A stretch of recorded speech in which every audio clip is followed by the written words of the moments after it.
Hi class, in this recording we're going to focus on blood pressure. So when we think of your BP, your blood pressure, so BP is a common medical abbreviation for blood pressure, you could think of it as a physical force pushing out from the blood vessel wall. So if this is a cross-sectional slice of a blood vessel, blood pressure pushes outwards. It's the net outward push against the wall of our blood vessels.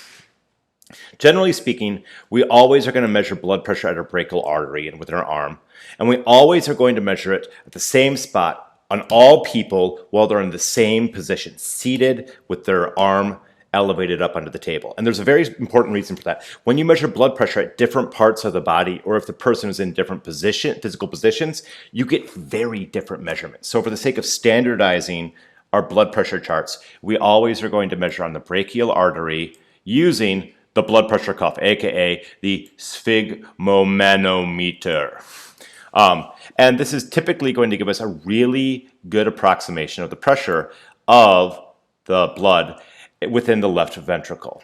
And then we record two pressures. The systolic pressure is the big number. The diastolic pressure is the smaller number. This systolic pressure corresponds to left ventricular systole. So the left ventricle, when it's contracting and forcing blood out, the blood within our artery is going to peak, or the blood pressure. And then when we look at left ventricular diastole or distally, that's our diastolic blood pressure, and that's the low number when the ventricle is relaxing.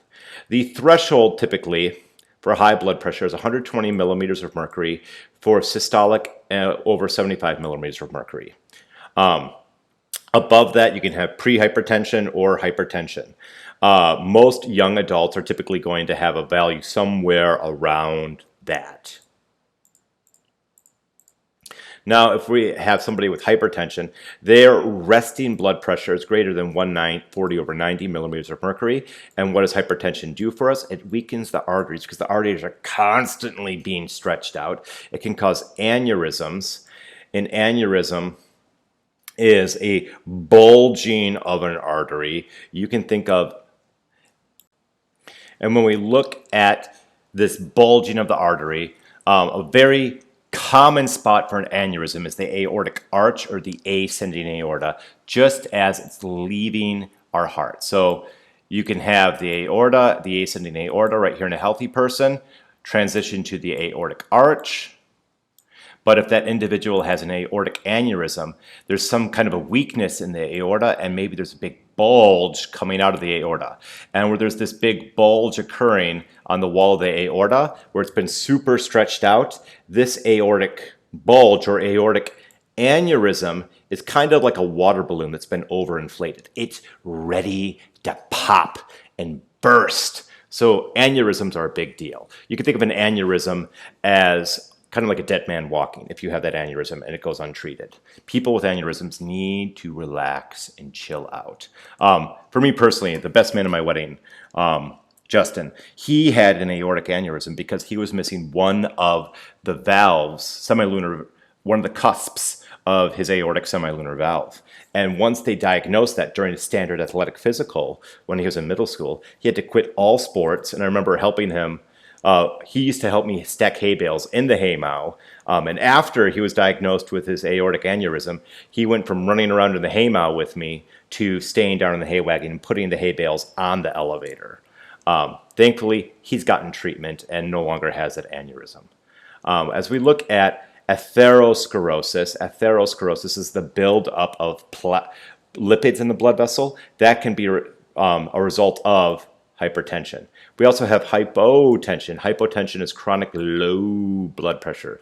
An individual in my life who suffers from hypotension is my wife. She has iron deficient anemia. And that iron deficient anemia means that she needs to constantly take iron pills to help keep her blood pressure up. For me, I occasionally get hypotension when I drink too much coffee and not enough water and I become dehydrated, or if I spend too much time in my hot garage making lecture recordings. Either hypertension or hypotension can be bad for us. As we look at our blood pressure, it's going to be determined by a couple things: our cardiac output, the amount of blood leaving our heart, our overall blood volume, and then the resistance to flow from our blood vessels. Blood volume is typically going to be regulated by the kidneys via urinary output. If we want our blood volume to go up, we urinate less. If we want our blood volume to go down, we urinate more. So as we look at peripheral resistance, this is going to be in many ways similar to that afterload that we talked about when we were discussing the heart and cardiac output. It's the opposition to blood leaving the heart. It's the opposition to the blood flow. And this peripheral resistance is going to depend on the thickness of the blood, the viscosity of our blood. It's also going to depend on how long the blood vessel is, the length of our blood vessel tube, and then finally the radius of our blood vessel. How wide is the blood vessel? So if we have an elevated red blood cell count, so maybe you were doping your blood with erythropoietin and have elevated red blood cell counts, or maybe you have some kind of abnormality in your liver and you're producing way too much albumin, you could have elevated viscosity. Something else that can elevate your viscosity is dehydration, if you don't get enough water in your body. We also could have elevated viscosity decreased, that's a D, not E, decreased viscosity if somebody has anemia or hypoproteinemia. Hypoproteinemia just means low protein in the blood, hypoproteinemia. We also, in this polycythemia is an elevated red blood cell concentration, oftentimes due to something causing there to be either increased red blood cell production or increased erythropoietin production.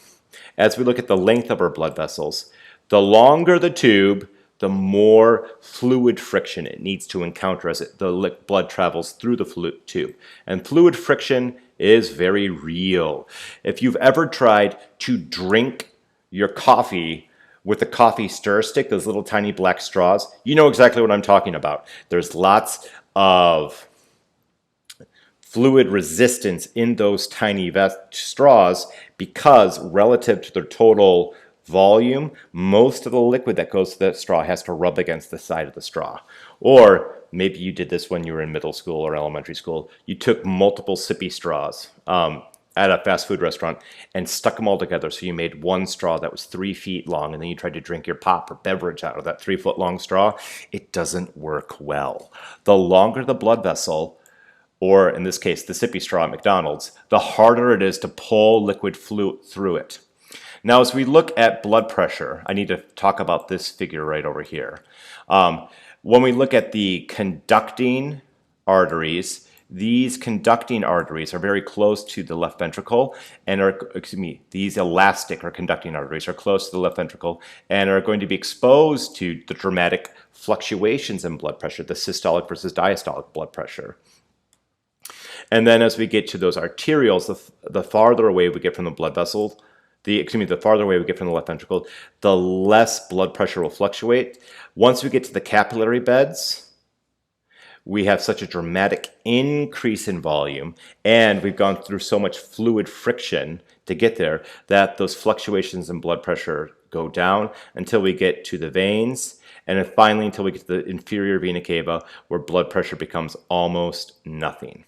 So something else that we can take from this figure or this graph is when you look at a patient that has a wound, some kind of a laceration, if it's an oozing wounds imply capillary or venous damage. If it's a pulsating or squirting wound, that implies some kind of physical damage to an artery because it can have that pulsating blood pressure causing the blood to squirt rhythmically out of the wound. And then finally, we have vessel radius. As we look at the radius of the vessel, it's the single most powerful influence. Narrower vessels have more resistance to fluid flow than wider vessels.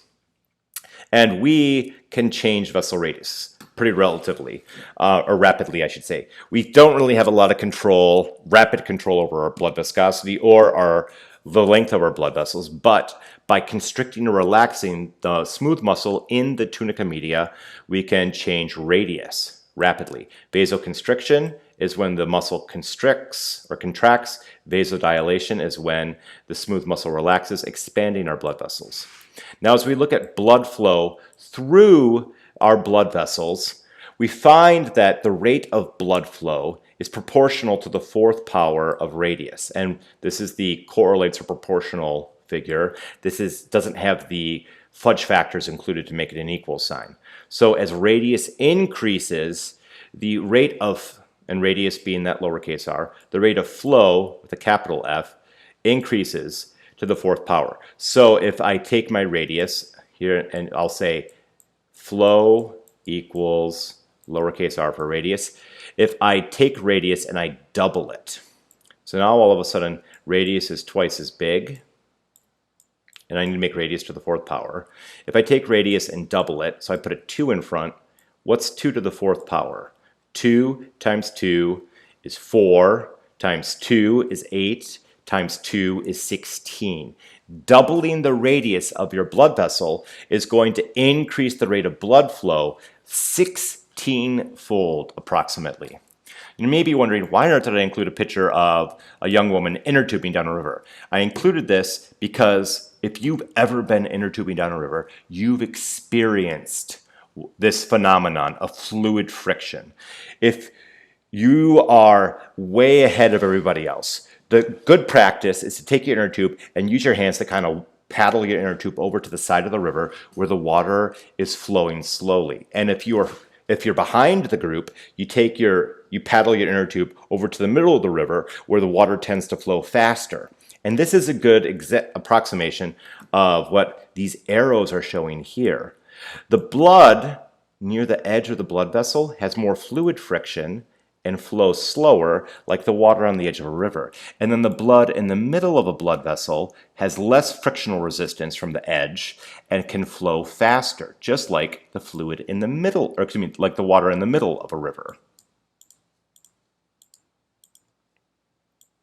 So as we look at peripheral resistance, we find that blood velocity, or the speed that the blood is moving through the blood vessel, goes down as it goes farther and farther from the heart, from the aorta to the capillary.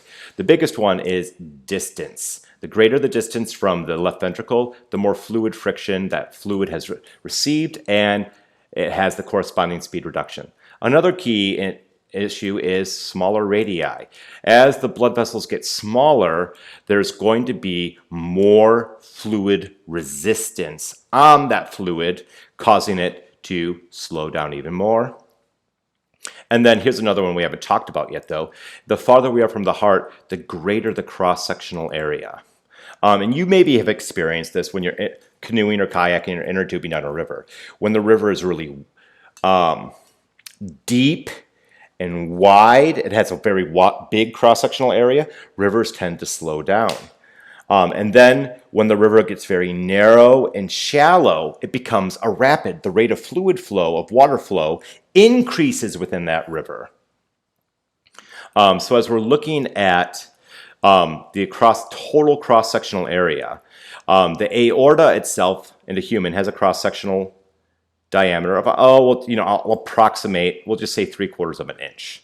But then if you take the cross-sectional area of all the capillaries in all the capillary beds within a human being, the cross-sectional area is much greater than the cross-sectional diameter is much greater than 3/4 of an inch. I don't have that number off the top of my head. It's just much bigger than the aorta.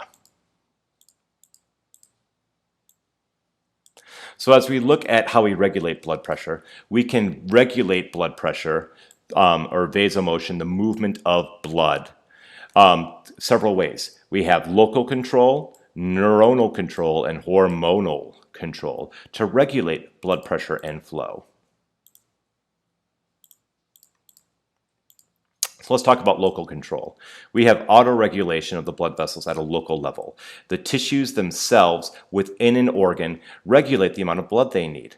As we look at metabolic theory, as we have higher metabolic demands on a tissue, and waste accumulates within that tissue, that'll stimulate vasodilation of the blood vessels in that tissue, which causes there to be more perfusion or fluid exchange with the bloodstream. And as there's more perfusion, we have more blood delivering, more oxygen, and removing more waste products. And once those waste products are removed, the vessels will then constrict again.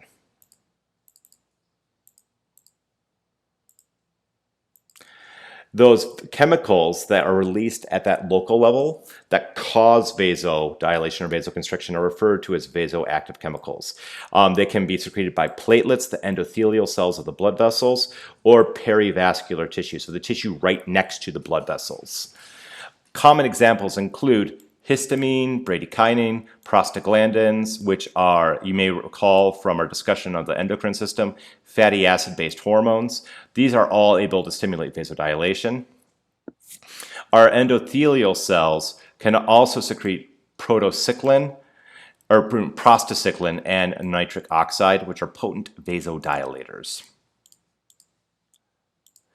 We also, at the local level, can have hyperanemia. Hyperanemia meaning a elevated blood flow or blood concentration. And reactive hyperanemia means that if we have a temporary supply cutoff restored, we will temporarily increase the blood supply to that tissue because that tissue has had a buildup of metabolites or waste products.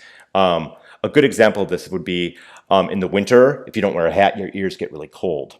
And your body tends to take blood and redirect it when you get really cold towards the center of your body to keep your body warm. And then when you get back inside where it's warmer again, you can send that blood back to the surface of your body where those tissues have had decreased blood supply and a slight elevation or buildup of waste products that need to be removed.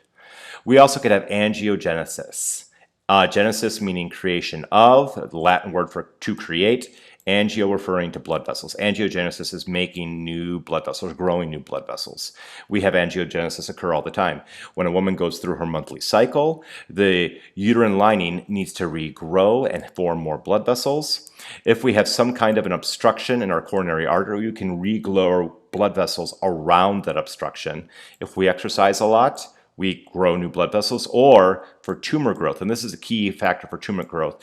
For malignant tumors to form, they need to have an increase in blood supply, which requires angiogenesis. Angiogenesis is controlled by a wide variety of promoters and inhibitors. We're not going to dive into them at just this moment. We also are going to have neuronal control over blood pressure. The sympathetic nervous system has a lot of control over our blood vessels, and that can stimulate vessels to constrict or dilate. Generally speaking, it's going to constrict most of the blood vessels in our body to shut off or reduce blood supply to certain tissue types, but it can dilate coronary arteries, blood vessels in the heart, so that the heart itself can respond to its increased metabolic stress from its increased coronary output demands. As we look at some neuronal control flowcharts here, we also can have blood pressure influencing blood pressure can influence our blood pressure itself. So when we think of a barrel reflex, it's a blood pressure related reflex. So let's say you are experiencing elevated blood pressure. Your arteries stretch out in response to that, and the baroreceptors increase their firing rate. As the baroreceptors fire to the increase the rate of action potential to the brain, the cardioinhibitory neurons within the brain are stimulated.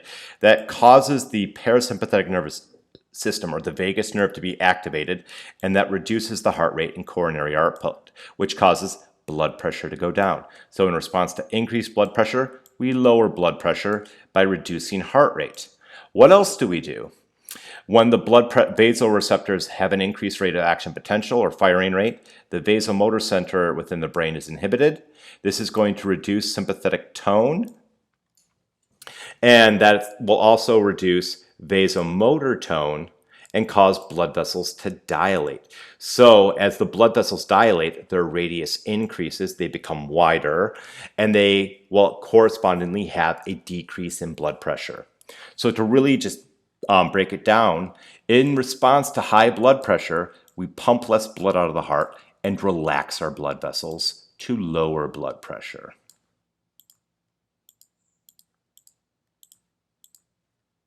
As we look at our neuronal control, we also have chemoreflexes. And these chemoreflexes, I went too far there. These chemoreflexes automatically are going to happen in response to changes in blood chemistry, especially these three. Of these three, carbon dioxide is a very key player. Carbon dioxide will directly influence blood pH. So as far as I'm concerned, pH, blood pH and blood CO2 concentrations are two sides of the same coin. The primary role of these chemoreflexes is to adjust the rate that we breathe in and out. If we have too much carbon dioxide in our blood, we're going to increase our respiratory rhythm to get rid of that carbon dioxide and raise our blood pH back up to where it should be. There's a secondary role, though. As we look at the changes in blood chemistry, it changes vasomotion.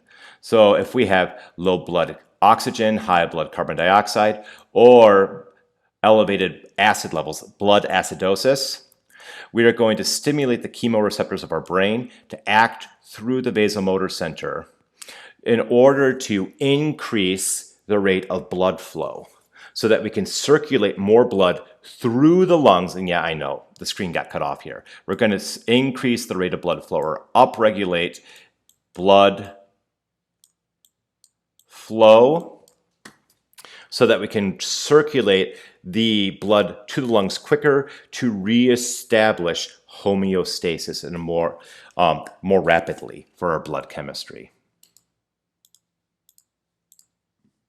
Now, as we look at hormonal control of our blood pressure, some hormones are going to be vasoactive. Some are going to, so they'll act directly on the blood vessel walls themselves. Some are going to be indirectly acting by changing the amount of water in our bodies. So as we look at angiotensin II is a vasoconstrictor. It's going to constrict our blood vessels, causing blood pressure to go up. And angiotensin II causes us to retain sodium ions, which indirectly causes us to retain water, causing fluid volume and blood volume to go up. So angiotensin II increases blood volume to increase blood pressure, and it decreases the blood vessel radius to increase blood pressure. So angiotensin II increases blood pressure two different ways. As we look at ANP, atrial natriuretic peptide, it's going to make it so that we get rid of more sodium in our urine. The more sodium we urinate out, the lower our blood volume becomes, and that's going to lower blood pressure. ANP is also going to promote vasodilation. As we vasodilate, the volume of our blood vessels increases, and a higher volume is going to cause us to have lower blood pressure. So angiotensin II and ANP are opposite to each other. Angiotensin II raises blood pressure two different ways. ANP lowers blood pressure two different ways. As we look at ADH, ADH stands for, oh, I'm having such a brain hiccup right now. Antidiuretic hormone. I was thinking atrial diuretic hormone for some reason.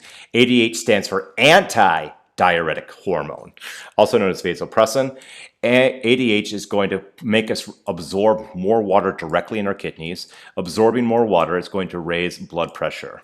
If we have very high concentrations of ADH, incredibly high concentrations of ADH can act as a vasoconstrictor, but we should never have a concentration that high in our bodies unless there's some kind of pathology or abnormal situation. We also can find that epinephrine and norepinephrine, also known as adrenaline and noradrenaline, are going to cause most of our blood vessels to have vasoconstriction.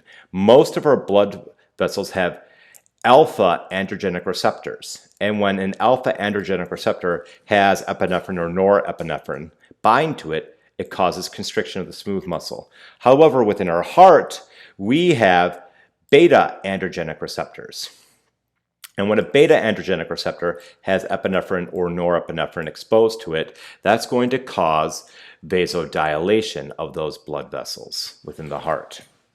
So when somebody is taking a beta blocker, which is a common category of medication, a beta blocker is going to block the beta androgenic receptors within the blood vessels of the heart so that we don't have the vasodilation of those blood vessels. That's all we have for this recording. If you have any questions or comments, please feel free to post on the class discussion board or to shoot me an email. And as always, happy studies.